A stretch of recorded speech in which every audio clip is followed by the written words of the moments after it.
พิ่นก็บอกว่าบ่เตียงไปกู้เงินคนไทยในนั้นนี่ตามที่บ่เตียงเบิ่งนะพี่น้องเอ้ยบ่เตียงไปกู้เงินคนไทยแหละบ่เตียงไปกู้เงินไผเพิ่นชื่อหยังผู้ที่บ่เตียงไปกู้นะพี่น้องเอ้ยส่งใบเสร็จหรือว่าใบสลิปมาว่าบ่โอนเงินมาให้บ่เตียงแหละบ่เตียงบ่ไปให้ครอบครัวใดเนาะเพิ่นชื่อหยังบุคคลนั้นนะพี่น้องเอ้ยมีแต่ว่ารวยโกงคนจนรวยถ้าบ่เตียงไปโกงบ่ได้พี่น้องเอ้ยแล้วก็เว้าไอ้เว้าหยังลากคอเข้าคุกเข้าตารางเอ้าถ้าบ่เตียงผิดก็เข้าพี่น้องอยู่ไสก็ตายคือกันนั่นแหละถ้าสมมุติว่าบ่เตียงผิดดีๆนะแต่บ่เตียงยังบ่ฮู้ว่าบ่เตียงไปโกงเงินไผตอนนี้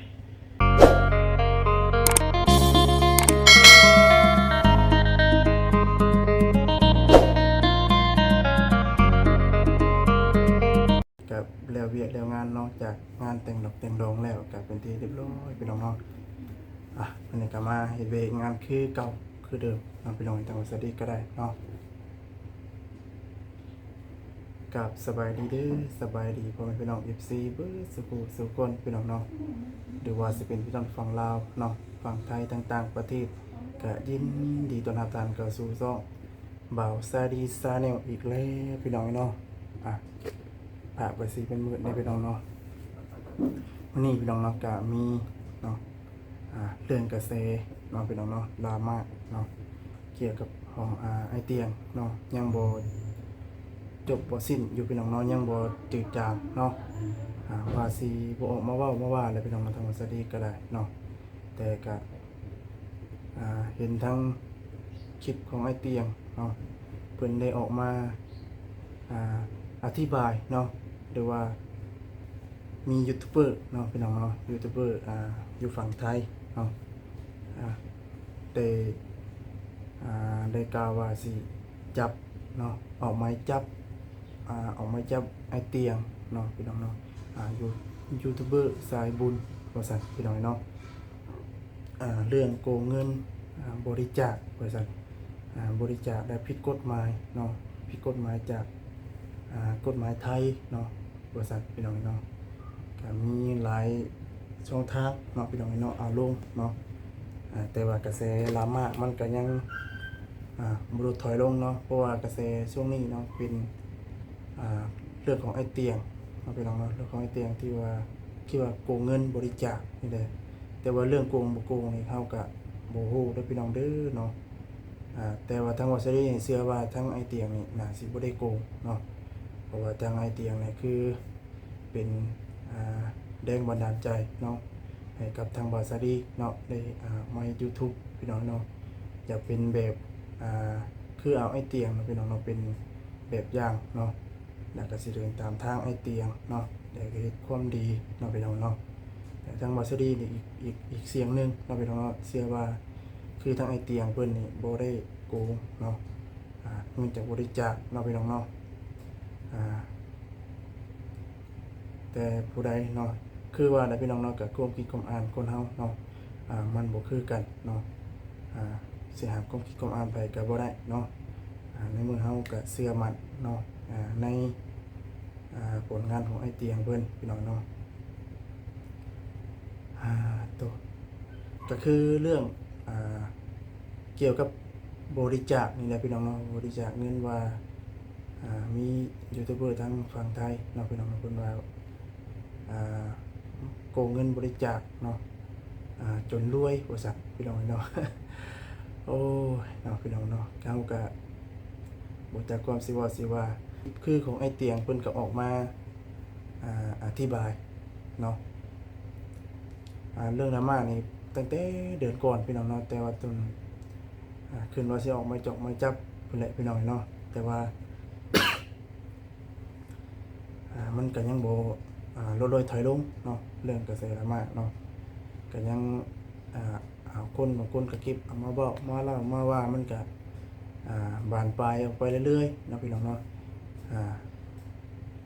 คือมื้อนี้ก็สิเอาตั้งคลิปของไอเตียงเพิ่นมา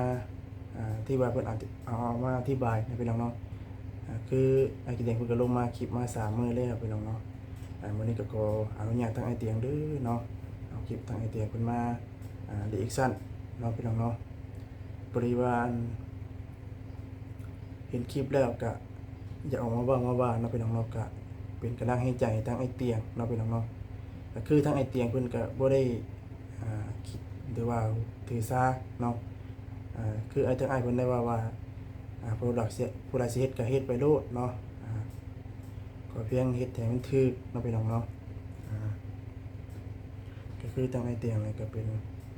แรงบันดาลใจของทางวาซารีนี่แหละเรียกว่าสิเป็นแรงบันดาลใจเนาะของยูทูบเบอร์หลายๆคนอยู่พี่น้องเนาะบ่แม่นแต่วาซารีเนาะพี่น้องเนาะก็มีหลายๆท่านอยู่พี่น้องเนาะที่ว่าเดินตามแนวทางของไอเตียงเนาะพี่น้องเอ้ยมื้อนี้ก็สิเอาคลิปทางอ้ายเพิ่นมาอธิบายเนาะพอดีว่าอ้ายเพิ่นก็เอามาอธิบายเรื่องบัญชีเนาะเงินเข้าเงินออกมันเป็นมาแนวใดเนาะก็อ้ายเพิ่นก็ลงเป็นที่เรียบร้อยแล้วเนาะแต่มันก็ยังมีกระแสดราม่ายังคือเก่าเนาะพี่น้องเอ้ยเนาะคือจากไอเตียเพิ่นก็บ่จักความสิว่าแล้วพี่น้องเนาะว่าไปโกงเงินจังได๋ว่าซั่นพี่น้องเอ้ยเนาะเอาไปเบิ่งคลิปกันเลยพี่น้องเนาะก็บ่ว่าหลายพี่น้องเนาะ ข่าวที่เนาะเรื่องไปสิปุ่นเลยแล้วก็สิมีเรื่องว่านิดนึงพี่น้องเอ้ยเนาะเห็น FC เพิ่นส่งมาถามข่าวหลายว่าเป็นได้บ่เตียงว่าซั่นยังบ่จบบ่สิ้นอยู่เรื่องอีตาปะลุงกะเพราเพิ่นน่ะเว้าว่าออกใบจับนะสิมาตำรวจสิมาจงมาจับว่าซั่นบ่เตียงก็บ่ฮู้ดอกพี่น้องเอ้ยนี่ก็ได้เนาะใบออกมาแจ้งจับแล้วนู่นนี่บ่เตียงว่าก็ยังบ่ฮู้นะพี่น้องเอ้ยเนาะเพราะว่าบ่เตียงก็ยังบ่ฮู้ว่าบ่จับเรื่องหยังแล้วมันออกมาแบบใดหรือว่าไผเป็นคนแจ้งอีหยังสินะพี่น้องบ่เตียงก็ยังบ่ฮู้เลยเนาะอยู่ๆแล้วก็บอกว่าสิจับกันบัดนี้บ่เตียงก็ว่าการสิจับคนน่ะมันก็ต้องมีว่าบุคคลนั้นเฮ็ดผิดหยังคือบ่เตียงเพิ่นก็บอกว่าบ่เตียงไปโกงเงินคนไทยนั่นนี่ตามที่บ่เตียงเบิ่งนะพี่น้องเอ้ยบ่เตียงไปโกงเงินคนไทยแหละบ่เตียงไปโกงเงินไผเพิ่นชื่อหยังผู้ที่บ่เตียงไปโกงนะพี่น้องเอ้ยส่งใบเสร็จหรือว่าใบสลิปมาว่าบ่โอนเงินมาให้บ่เตียงแหละบ่เตียงบ่ไปให้ครอบครัวใดเนาะเพิ่นชื่อหยังบุคคลนั้นนะพี่น้องเอ้ยบ่เตียงก็ยังฮู้คือกันเนาะอยู่ๆแล้วว่าสิจับตั้งแต่เดือนก่อนๆพุ่นแหละพี่น้องเอ้ยแปลว่าโกงมาหลอกลวงมาต้มตุ๋นเงินคนไทยบ่เตียงงงว่าบ่เตียงไปต้มตุ๋นเงินไผเด้พี่น้องเนาะแบบคือเพิ่นเว้าน่ะสิจับหรือบ่จับสิอีหยังกับบ่เตียงบ่ได้ว่าดอกเรื่องนั้นน่ะพี่น้องเนาะเอาแต่ว่าสิเว้าหยังก็นะให้เว้าแบบว่าให้เว้ากันดีๆได้บ่อีหยังซี่นะพี่น้องเนาะแรกๆก็พอลุงป๋องนี่เนาะเพิ่นเป็นคนขอนแก่นนี่ตามเบิ่งในคลิปแล้วก็พ่อใหญ่กะเพรานี่บ่ฮู้ว่าเป็นคนอยู่ไสแต่ว่าเพิ่นก็จบสูงนะตามเพิ่นว่ามันเป็นอาจารย์สอนยิงโปะยิงปืนแต่พอลุงป๋องนี่คือว่า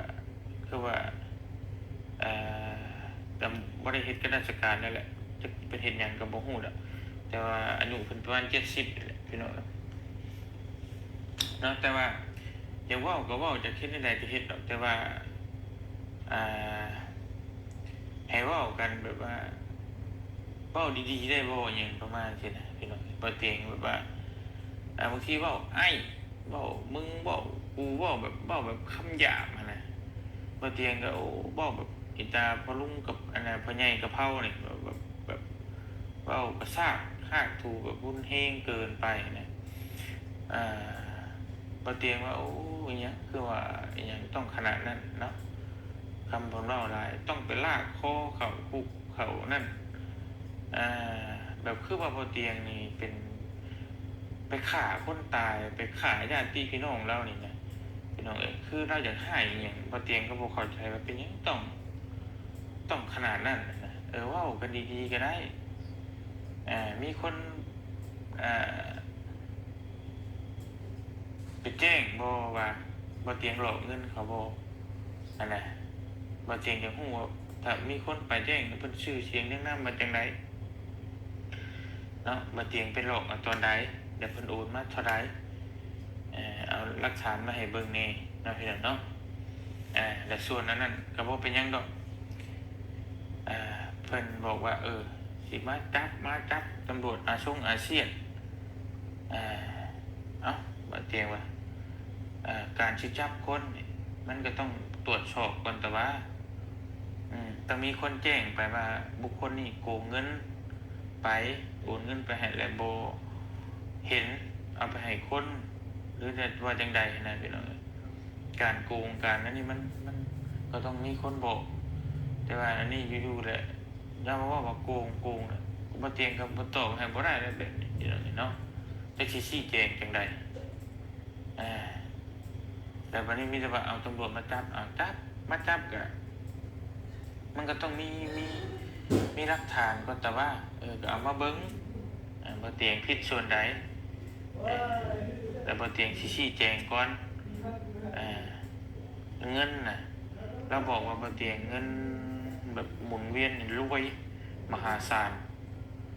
ก็ให้เพิ่นมาเบิ่งว่าบ่เตียงรวยแท้บ่ให้เพิ่นมาตรวจสอบเบิ่งโลดนะบ่เตียงบ่ได้ไปใส่อยู่เฮือนนี่นะพี่น้องเนาะบ่เตียงอยากให้มาตรวจคือกันบ่ได้ยากการตรวจสอบพี่น้องว่ามันรวยคือจะเว้าอีหลีบ่มาเบิ่งเนาะพี่น้องก็มาเบิ่งโลดข้อยบ่ไปใส่ดอกเดี๋ยวก็สิฮู้เองแหละว่าข้อเท็จจริงมันเป็นแบบใดมันคือหยังเนาะมีแต่ว่ารวยโกงคนจนรวยถ้าบ่เตียงก็โกงบ่ได้พี่น้องแล้วก็เว้าเว้าหยังลากคอเข้าคุกเข้าตารางถ้าบ่เตียงผิดก็เข้าพี่น้องอยู่ใส่ก็ตายคือกันนั่นแหละถ้าสมมุติว่าบ่เตียงผิดดีๆนะแต่บ่เตียงยังบ่ฮู้ว่าบ่เตียงไปโกงเงินไผตอนนี้เข้าคุกหรือนอกคุกก็ตายคือเก่าแหละบ่เตียงก็มันสุดแต่ความตายแหละคือบ่เตียงเคยบอกมาแหละว่าร่างกายนี่เนาะมันเกิดขึ้นตั้งอยู่ได้รับไปเป็นธรรมดาพระพุทธเจ้าเพิ่นบอกไว้แล้ว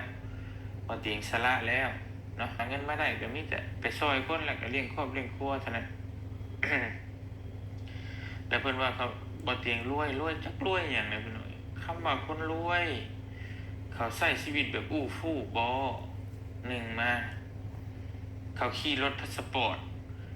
เขาขี่รถ BM ขี่รถเบนซ์ขี่รถ Ferrari ซุปเปอร์คาร์สิบ่คนรวยเนี่ยเขาต้องนอนคฤหาสน์หรือว่าบ้าน2ชั้นใหญ่ๆสูงๆงามแบบคืนบ้านอย่างชาวไปซั่นนั่นน่ะผู้เพิ่นไผใหม่อยู่เวียงจันทน์ผ่านมาดังๆแล้วมันต้องขี่รถสปอร์ตจังซี่บ่คนรวย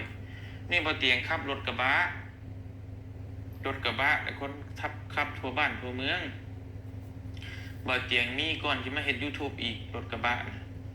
แต่ว่าขายออกคันนั้นซื้อคันใหม่แล้วก็บ่เตียงก็มาเฮ็ดร้านค้านี้ดินนี่ก็ข้าวพ่อข้าวแม่อีปุ้ยพวกแล้วพ่อชื่อไว้ก็จะหึงแล้วเป็นแบบนี้เนาะแล้วก็มาปลูกมาสร้างนี้เฮ็ดไปเสร็จเล็กเสร็จน้อยแล้วก็นอนกั้นห้องไว้พอได้นอนอยู่ร้านค้านี้คนรวยเขานอนอยู่ร้านค้าบ่พี่น้องบ่เตียงจะถามคนที่เว้านะคนรวยน่ะเขานอนอยู่ร้านค้าบ่เขานอนคฤหาสน์พุ่นน่ะวะคนรวยเขาขับรถกระบะบ่แต่เก่าเขาคือขับรถดูรถสปอร์ตFerrari Lamborghini หรือว่ารถเบนซ์ BMW Lexus คุณแต่ว่าเนาะพี่น้องเนาะบ่เตียงก็งงคือกันว่าเพิ่นเอาคำเว้ามาแต่ไสพี่น้องเนาะคืออยากเว้าก็เว้าดอกบ่เตียงบ่ได้ว่าดอกแต่ว่าบ่เตียงอยากบอกว่า ก่อนสิเว้าก่อนสิเว้าหยังก็ให้เบิ่งคลิปบ่เตียงก่อนบ่เตียงเชื่อ 100% เลยว่าเพิ่นเบิ่งคลิปบ่เตียงบ่จบจักคลิปดอกหรือว่าอาจจะเห็นแค่ผิวเผินนักเทื่ออาจจะบ่ได้เบิ่งซักนะแล้วก็เว้าไปเลยเบิ่งบ่เตียงคักๆก่อนเนาะว่าหลักการบ่เตียงเฮ็ดคลิปนั้นเป็นแบบใดพี่น้องเอ้ยสิ่งที่เพิ่นเว้าน่ะเพราะว่าเพิ่นเว้าเนี่ยเพิ่นคิดว่าบ่เตียงนี่สิเปิดรับบริจาคเนี่ยเอาบัญชีมาตั้งไว้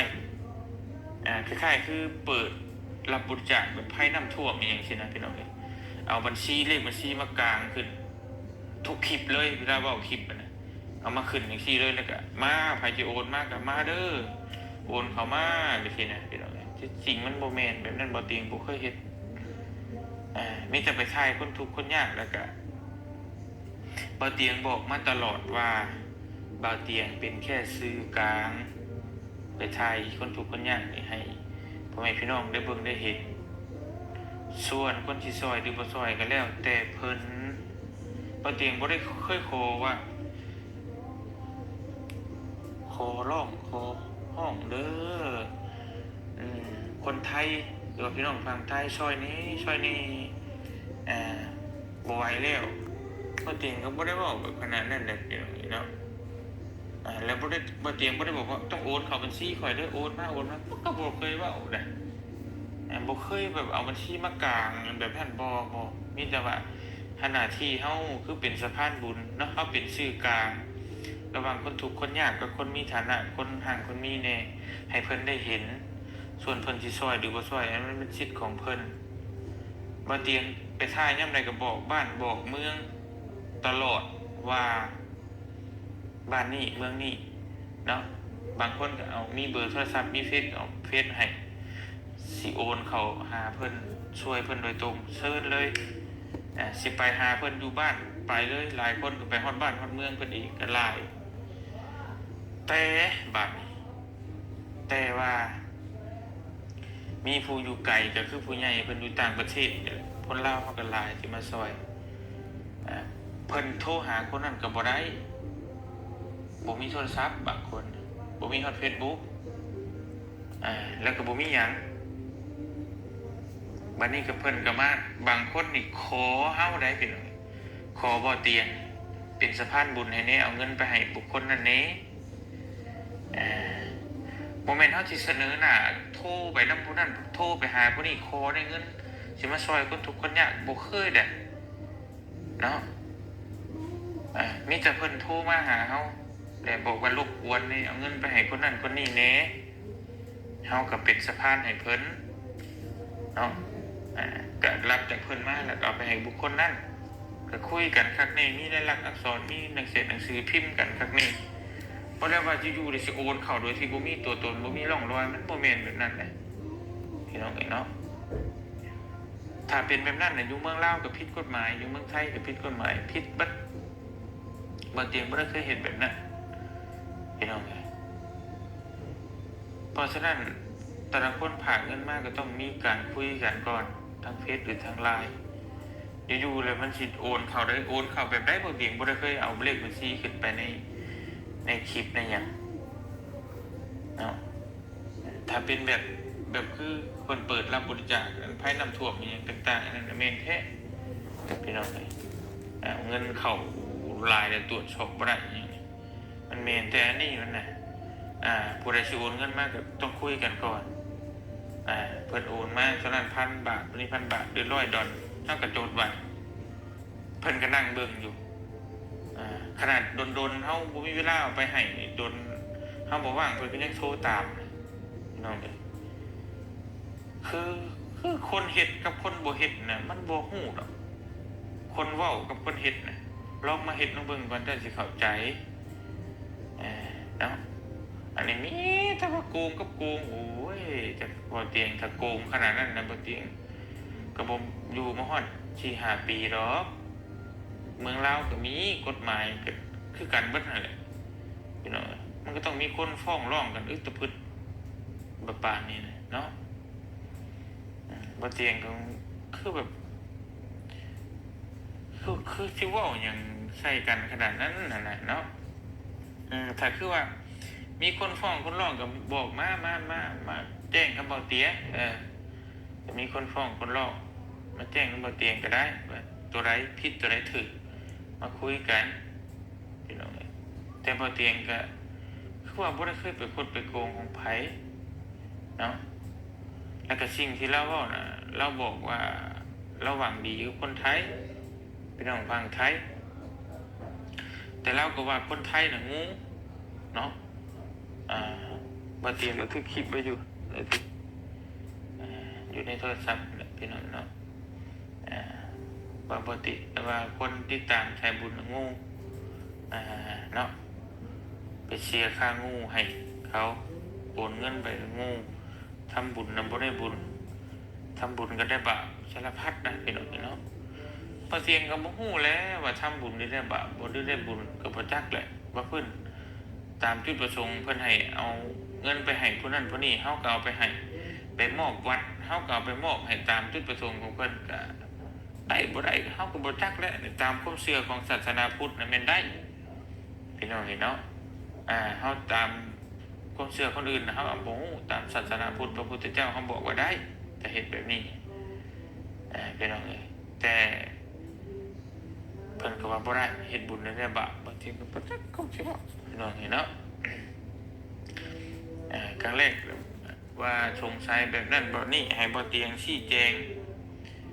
ว่าคือมีรถมีหันค่าเอาเงินมาจะใช้ถ้าโปร่งใสก็ชี้แจงที่มาของเงินบ่เตียงก็เอาได้ YouTube มาชี้แจงมาในนี้แล้วก็เปลี่ยนเรื่องใหม่ไปอีกว้าวบ่เตียงก็เพิ่นว่าชี้แจงได้ YouTube ถ้าบริสุทธิ์จริงเอาเลขบัญชีมาเปิดบ่เตียงก็เปิดให้เบิ่งเลขบัญชีเงินในบัญชีหั่นมันมีหลายบ่หรือมีน้อยก็ให้เบิ่งเบิดแล้วก็ไปเรื่องใหม่อีกบัดนี้พี่น้องบ่เตียงก็เลยเมื่อยโอ้ยคนทำแบบนี้บ่เนาะพระพุทธเจ้าเพิ่นจะบอกว่าบ่จักจบจักสิ้นพี่น้องไปเว้ากับคนพาลแม่นี่ดีแล้วนะพอเฮาออกมาชี้แจงเรื่องที่เพิ่นอยากฮู้เพิ่นก็แชร์ไปเรื่องใหม่พอเบิดแล้วบัดเฮาจนเอาเปิดเลขบัญชีให้เบิ่งมันบ่จักคำเว้าเลยสิจับบัดนี้เอาตำรวจมาจับบัดถ้ามันบ่เตียงเฮ็ดผิดข้อใดก็มาเว้ากันพี่น้องเนาะแต่ก็เว้ากันดีๆสิจับหรือบ่จับบ่เตียงก็บ่ว่าดอกเนาะทุกคนมันบ่ได้ดูเหนือกลัวกฎหมายดอกพี่น้องเนาะถ้ามันผิดมันหยังก็ว่ากันพี่น้องบ่เตียงบ่ได้ปุ๊บบ่ได้เล่นไปใส่ดอกพร้อมชี้แจงทุกอย่างอยู่เฮือนนี่แหละอีก 2-3 มื้อก็อยู่เซโปนเนาะถ้าเพิ่นสิมาก็โทรหาบ่เตียงได้เบอร์เฟซติดต่อทางเฟซทาง LINE อยู่ท้ายคลิปแต่ก็อยากบอกอีกอย่างนึงว่าบ่เตียงสิบ่ตอบโต้หยังสิบ่ใส่ร้ายป้ายสีซะเจ้าสิด่าสิปล่อยจังได๋ก็อย่าขอแค่เพียงอย่าด่า FC บ่เตียงพ่อแม่พี่น้องเพิ่นติดตามเพิ่นช่วยก็บ่ด่าเพิ่นก็อย่าเว้าเพิ่นโง่เพิ่นหยังเนาะพี่น้องเอ้ยคือมันสิด่าบ่เตียงและทีมงานน่ะด่าโลดบ่เป็นหยังดอกเพราะว่าบ่เตียงก็ถือว่าเจ้าเป็นคนไทยคนหนึ่งแล้วก็บ่เตียงบ่อยากตอบโต้ถือว่าเคารพนับถือพี่น้องคนไทยโดยตลอดมาเนาะบ่ได้อยากว่าบ่ได้อยากตอบโต้พี่น้องเอ้ยถ้าเพิ่นสิว่าแนวใดก็สุดแล้วแต่เนาะบ่เป็นหยังพี่น้องเอ้ยทางบ่เตียงก็อยู่เฮือนนี่แหละอยู่บ้านอยู่ซ่องนี่ในทีมงานก็มาคุยกันมันผิดส่วนใดเนาะบ่เตียงก็เตรียมไว้อยู่พี่น้องเอ้ยเนาะทนายก็มีอยู่ก็มาคุยกันมันผิดส่วนใดข้อใดก็มาว่ากันพี่น้องเอ้ยแต่ที่ได้ขออย่างเดียวคืออย่าเว้าแบบรุนแรงเกินไปได้บ่นะจะแม่นอยู่บ่เตียงเป็นคนที่บ่ค่อยมีความรู้ บ่เตียงเรียนจบแค่ป .4 เนาะแต่เพิ่นอาจจะจบสูงเป็นระดับครูสอนยิงปืนเป็นอีหยังพี่น้องเอ้ยเป็นทหารอีหยังตามที่เพิ่นคอมเมนต์ได้ยิน FC เพิ่นว่าเนาะป้องกันประเทศอีหยังต่างๆแต่ว่าเพิ่นอาจจะเรียนจบสูงแหละแต่ว่าก็เว้านำกันดีๆก็ได้เนาะบ่ต้องเว้าแบบว่าเว้ามึงเว้ากูเว้าแบบไอ้นั่นไอ้แบบว่าเว้าคำหยาบเกินไปนะพี่น้องเฮาไปเฮ็ดหยังให้เจ้าเนาะเฮาบ่ได้ไป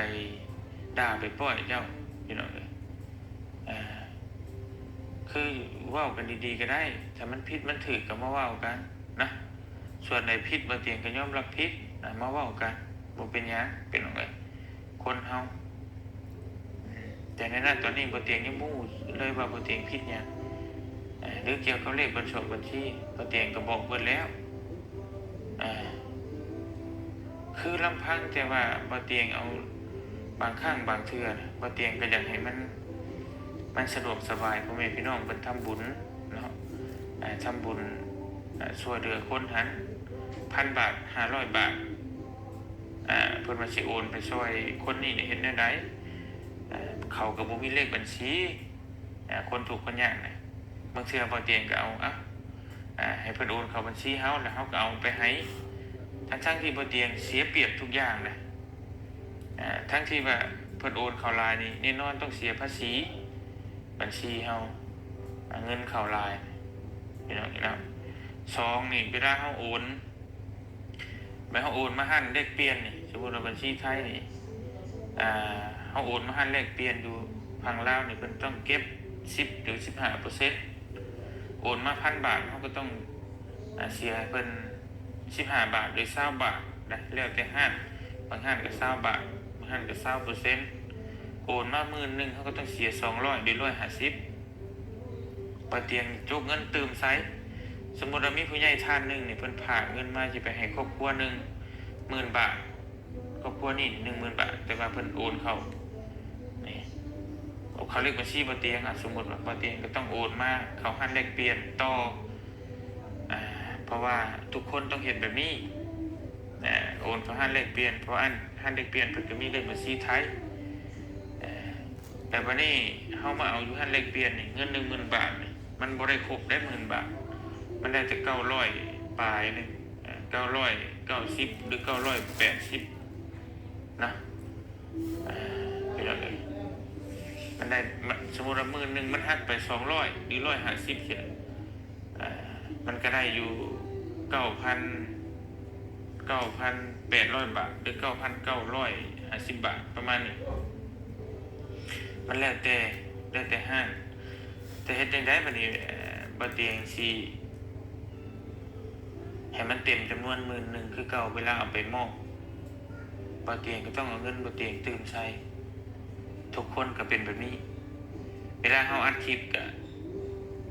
เพิ่นจะได้เห็นว่าเฮาเอาเงินไปให้เต็มจำนวนทั้งที่ว่าหักเปอร์เซ็นต์ไปนั้นเพิ่นก็บ่ได้ฮู้นำเฮาพี่น้องผู้ใดอยู่ฝั่งลาวฮู้ดีคนไปหาเงินอยู่ฝั่งไทยสิฮู้ดีว่าฝากมาได้ต้องเสียเปอร์เซ็นต์แบบนี้แต่ว่าเตียงก็บ่ได้เคยเว้าเคยบ่นเคยว่าหยังนี่คือเฮาอยากเฮ็ดบุญเฮาอยากทำบุญส่วนดีๆมีทุมไปสิ่งที่เฮาเฮ็ดนะการที่เป็นสายบุญมันดิ้นรนแบบคนต้องแบบใจแบบมักดีๆรอแบบกล้าได้กล้าเสียดีรอเนี่ยพี่น้องต้องอดทนต้องจากลูกจากเมียแบบว่าไปบุกป่าบุกดอนแบบแค่ไปน้ำรถทุกมื้อนี่มันก็เสี่ยงอยู่แล้วอุบัติเหตุรถปิ้นรถคว่ำหลายอย่างเองพี่น้องมันบ่ได้ง่ายเลยเนาะแต่เฮาก็บ่ได้อยากขอว่าให้ผู้นั้นมาย่องให้ผู้นี้มาสรรเสริญบ่ขอแค่อย่ามาหาเรื่องให้กันแค่นั้นแหละเนาะอันนี้แบบว่าเอาคนอื่นไปเว้าข่าเพื่อให้ได้วิวเจ้าของอันนั้นมันก็จะว่าโพดเนาะ บ่เตียงกับบ่จักคงบอกพี่น้องและก็อีกอย่างหั่นบ่เตียงฝากถึงมันอ้ายตำรวจผู้ที่มีรูปในคลิปแล้วหั่นพี่น้องในปกคลิปเราเอาขึ้นเป็นตำรวจลาวเฮาบ่ฮู้ว่าเพิ่นขออนุญาตหรือบ่ที่เอารูปตำรวจนำไปใส่เนาะเจ้าของเพิ่นฮู้หรือบ่หรือว่าเพิ่นเองบ่สิเป็นคนลงมาหาบ่เตียงก็โทรมาหาก่อนก็ได้เนาะถ้าบ่แม่นก็ให้ออกมา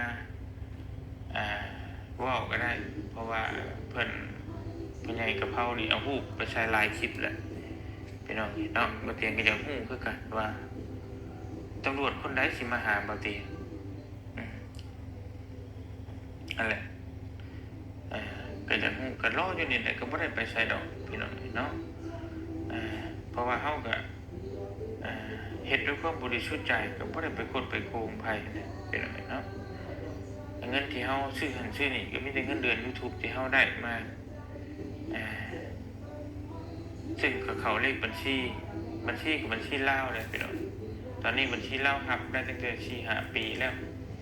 บางคนว่าโอ้ย YouTube อยู่ลาวเนี่ยเอาเป็นเลขบัญชีลาวรับบ่ได้บ่แม่นเลยพี่น้องเนาะรับได้เรียบร้อยศึกษาเบิ่งข้อมูลมาก่อนแล้วก็จังมาเว้าจังมาด่ากันอันนี้คนด่าบ่คนเว้าบ่เตียงก็หลายแล้วก็คนให้กำลังใจบ่เตียงก็หลาย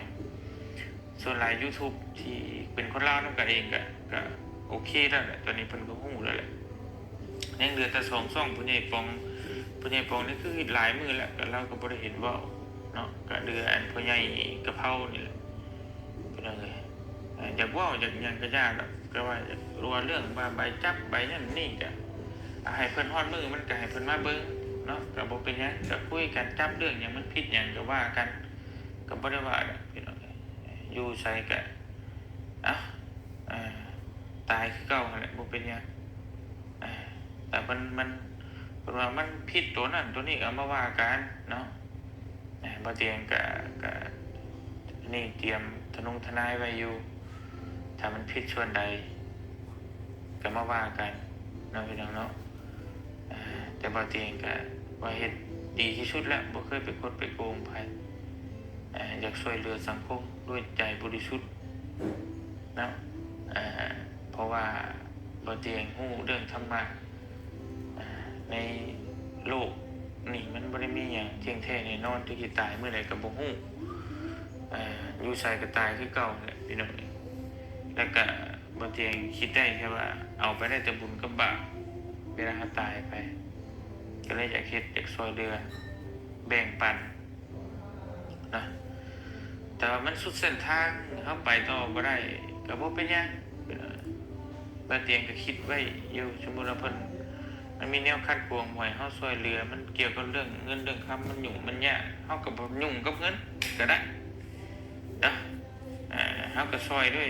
จิตน้ำใจเฮานี่ไปถนนหนทางนี่รถคนเพคนหยังเฮาก็ช่วย